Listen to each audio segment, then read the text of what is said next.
예, 윤석열 전 대통령 내란 우두머리 혐의 1심 선고 결과에 정치권도 촉각을 곤두세우고 있습니다.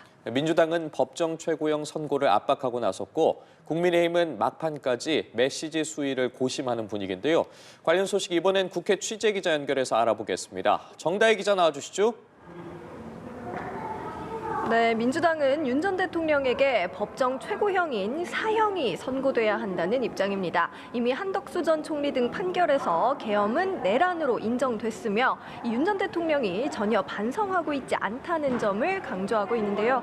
정청래 대표 SNS를 통해 오늘의 범죄를 벌하지 않는다면 내일의 범죄에 용기를 주는 거라며 국민이 조희대사법부로 진격하는 일이 없길 바란다고 재판부를 압박했습니다.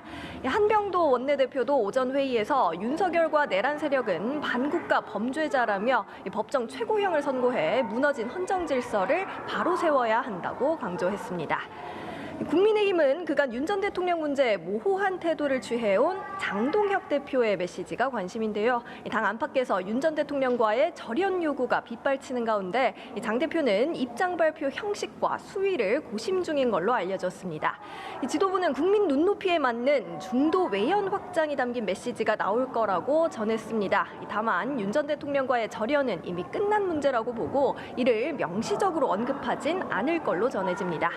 강성 지지층에 휘둘리고 있다는 지적 속에 친한계 줄징계를 둘러싼 내홍도 현재 진행형입니다. 우재준 최고위원은 오늘 지방선거를 앞두고 서울시당 위원장인 배현진 의원 징계가 적절했냐고 따져 물으며 징계 취소를 공개 제안했습니다.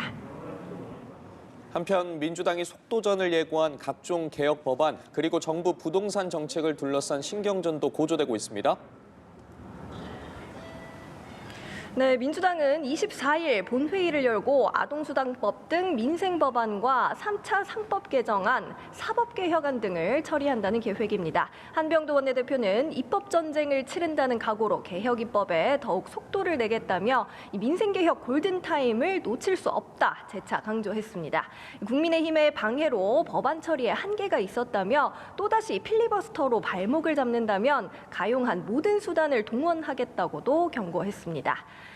국민의힘은 민주당의 일방적인 입법 폭주라며 거세게 반발하고 있습니다. 특히 사법개혁안을 두고 사법 파괴, 이재명 일병 구하기 악법이라고 강하게 비판했는데요. 송원석 원내대표는 이 대통령을 향해 여당의 입법 폭주를 자제시키는 것이야말로 모두의 대통령이 되는 길이라고 지적했습니다.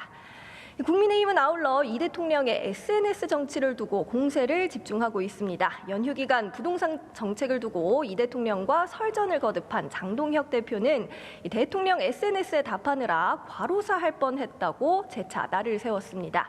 무엇보다 대통령이 나서야 할 건 관세 문제라며 왜 트럼프 앞에선 작아지느냐, 만나는 게 껄끄러우면 SNS로라도 협상을 잘 해달라고 비꼬았습니다. 이에 민주당은 재차 국민의힘이 망국적 투기에 대변인을 자처하며 부동산 정상화 노력을 발목 잡고 있다고 맞받았습니다. 한병도 원내대표는 주택 6채를 보유한 장 대표가 노무까지 정치판에 끌어들였다며 본인 부동산에 대해선 이런 반구 없이 대통령 1주택을 두고 거짓 선동에 나섰다고 비판했습니다. 지금까지 국회에서 전해드렸습니다.